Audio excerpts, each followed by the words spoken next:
Kasako Media, tunaangazia maisha, tunaandika kesho.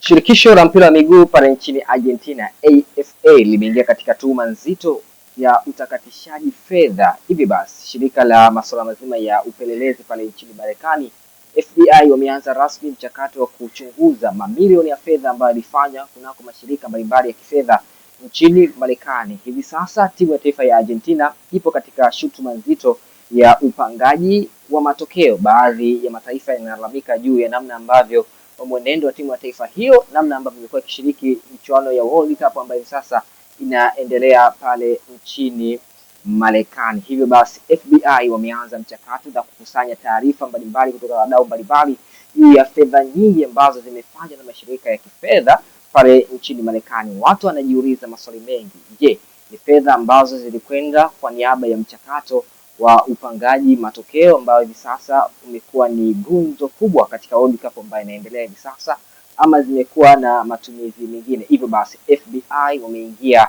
kazini na wameanza kukusanya taarifa katika vyanzo tofauti tofauti ili kubaini fedha hizo zimekwenda wapi na zimefanya nini nchini Marekani. Hivi sasa timu ya taifa ya Argentina inaendelea na michuano ambayo hivi sasa inaendelea kutimua vumbi pale nchini Marekani, na tuhuma zimekuwa ni nyingi juu ya upangaji matokeo.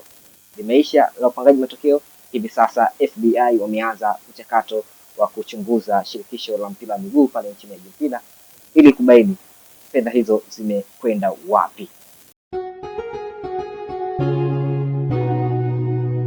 Kasako Media, tunaangazia maisha, tunaandika kesho.